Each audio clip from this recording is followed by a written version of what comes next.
sürecin geldiği noktaya ilişkin bir vurgu yapmak istiyorum. Yani hem Kürt halkında hem de demokratik çözümü savunan bütün kesimlerde sürece ilişkin artık sabrın sınırının son noktasına gelinmiş bulunuyor. Yani bundan sonra hemen bir an önce adım atılmaması aslında sürece yönelik güvensizliği çok büyük oranda derinleştirecek ve kafalardaki soru işaretlerini arttıracaktır. Şimdi zaten yani mevcut durumda AKP, MHP iktidarının duruşuna baktığımızda, devletin sürece yaklaşımına baktığımızda yani şu deyimi hatırlatma gereği duyuyorum. Yani siz eğer arabanın yol almasını istiyorsanız atı arabanın önüne koşarsınız. Arabayı atın önüne koşmazsınız. Ama mevcut durumda tam da AKP iktidarının yaklaşımı arabayı atın önüne koşarak sanki yol alınıyormuş gibi bir söylem kullanılıyor. Bu en çok da işte Sayın Karayılan'ın da ifade ettiği noktada ortaya çıkıyor. Eval İbrahim, önce silah bırakılacakmış, sonra adım atılacakmış. Peki dünyadaki örneklere baktığımızda böylesi bir örnek var mı karşımızda? Yani şimdi çok bilinmeyen bir durumla karşı karşıya değiliz. Mevcut durumda demokratik çözüm deneylerinin olduğu birçok örnek var. Şimdi hiçbir örnekte önce silah bırakılmış sonra hükümetler adım atmamıştır. Ya ilk yapılan şey nedir? Gerilla güvenli alanlara çekilir. Hükümet, devlet gereken yasal adımları atar, yasaları çıkarır. Gerilla silahı devreden çıkarır. Ve bir çözüme ulaşılır. Şimdi mevcut durumda AKP, MHP'nin ısrarla, özellikle bazı sözcülerinin ısrarla önce silah bırakılacakmış, yok ondan sonra adım atılacakmış gibi söylemleri aslında süreci bir anlamda boşa çıkaran söylemlerdir. Ve sürece olan en önemlisi de halkın sürece olan güvenini zedelediği gibi sürecin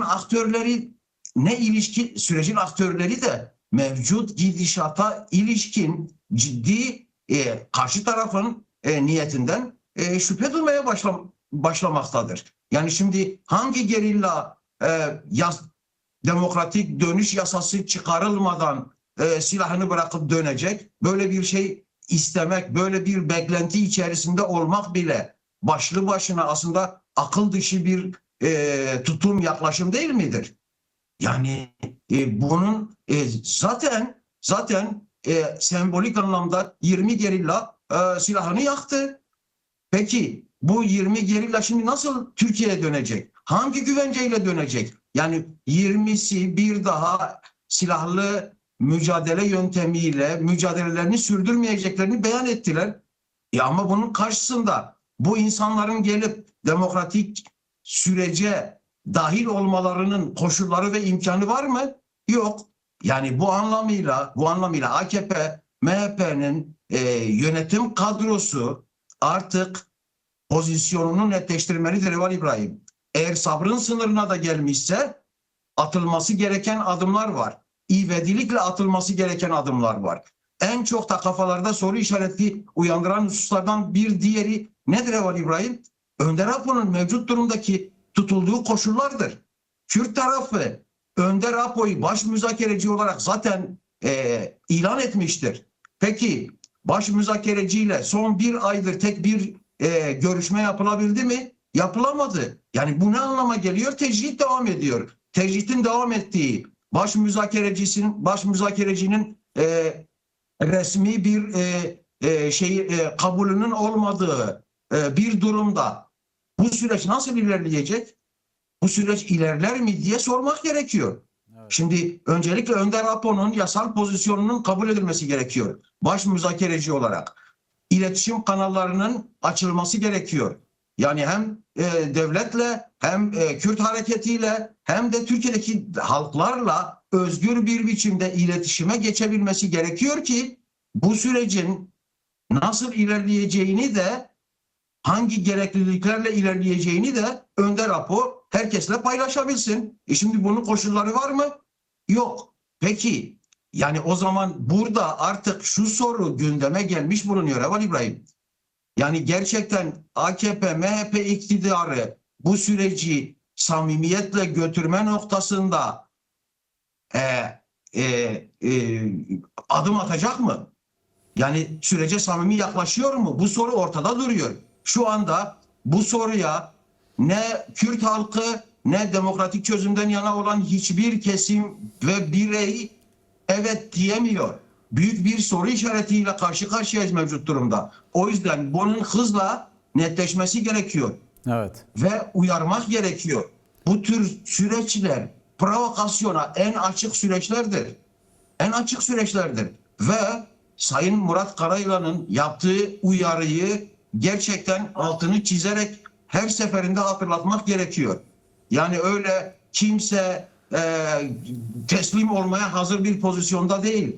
Bu süreç Önder Apo'nun büyük çabalarıyla ve paradigmasıyla başladı. Ama yani tek taraflı olabilecek bir şey değil bu Eval İbrahim. Karşı tarafın bu sürecin gereklerini ve zorunluluklarını mutlaka yerine getirmesi gerekiyor. Getirmediği takdirde bu süreç tehlikeye girecektir. Belki de boşa çıkacaktır. Şimdi o yüzden provokasyonlara açık bu süreçte hızlıca adımların atılması bir zorunluluktur ve ben şunu söylemekte yani şunu söyleme gereği duyuyorum.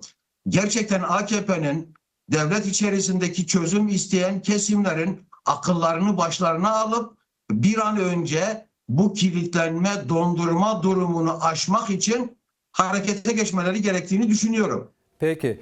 Heval İsmet, şimdi Halk Savunma Merkezi Komutanlık Üyesi Murat Karayılan iktidarın Meclis Komisyonu raporunu askıya aldığını, adım atmadığından dolayı da süreci dondurduğunu tespitinde bulunuyor. Yanı sıra iktidarın söylemlerine de değinecek olursak, şimdi Erdoğan da dün bir konuşmasında işte Türk-Kürt kardeşliğinden bahsetti. Şimdi Türk-Kürt kardeşliğinin gerçekleşmesi isteniyorsa, eğer bu kardeşlik hedeflenmek isteniyorsa, Kürt'ün varlığının da resmi olarak tanınması gerekmiyor mu? Yani İbrahim Önder Apo bunun yolunu ve yöntemini demokratik entegrasyon olarak açıkladı zaten. Evet. Demokratik entegrasyondan anlamamız gereken nedir? Kürtler Türkiye Cumhuriyeti'nin en az Türkler kadar sahibi olmalı ve varlıkları anayasal güvenceye kavuşmalıdır. Demokratik birlik budur. Bu Kürtler ve Türkler arasındaki, Kürtler ve Türk devleti arasındaki çatışmayı sonlandıracak tek yoldur. 100 yıldır inkar ve imha siyasetiyle Kürtler teslim alınmak istendi. Alınamadılar. Bu gerçeklik herkesin karşısında duruyor.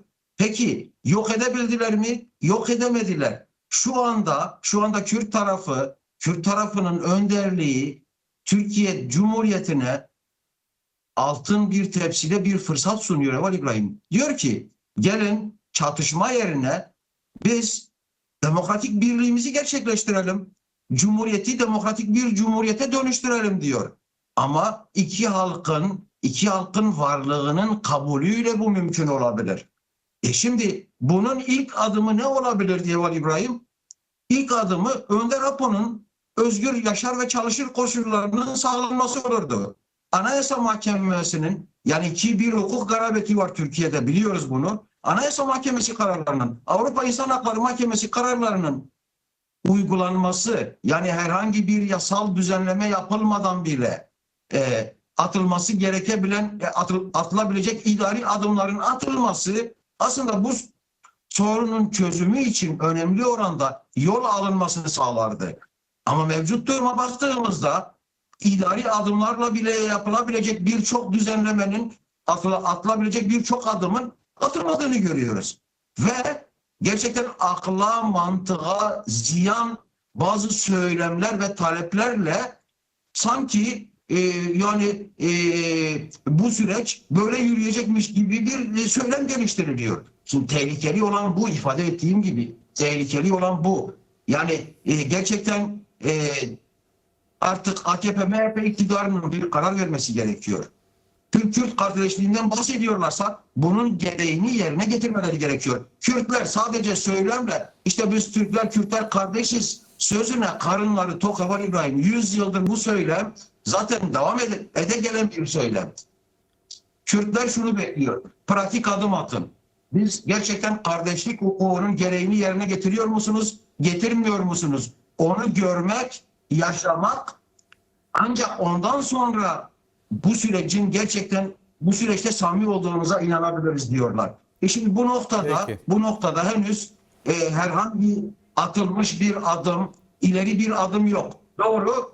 Meclis komisyonu bir rapor hazırladı. Peki bu komisyon raporunun tartışılıp tartışılmadığını bile bilmiyoruz. Ne zaman meclise geleceğini, ne zaman yasanın çıkarılacağını, buna ilişkin bir takvimin belirlenip belirlenmediğini bile bilmiyoruz. Nisan'dan bahsettiler. Çok önemli dediler.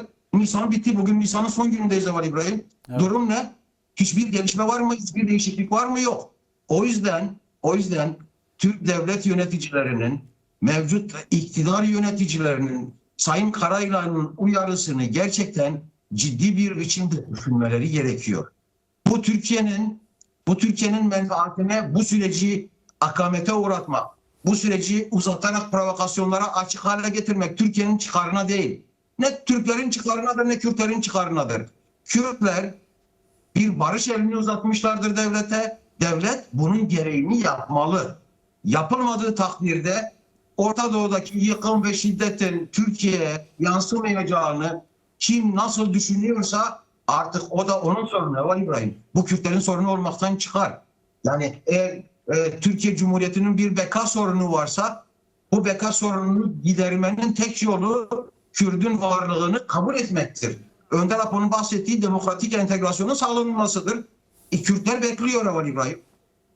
Bekliyor, adım atılmasını bekliyor. Bundan başka şu anda Kürt halkını tatmin edecek, Kürt özgürlük hareketini tatmin edebilecek hiçbir şey yok. Somut adım. Peki. Atıldığı takdirde bunun elbette ki hizmetleri neyse ona göre uygun adımlar da atılacaktır şüphesiz. Peki Heval İsmet, çok teşekkür ederim. Ben teşekkür ediyorum.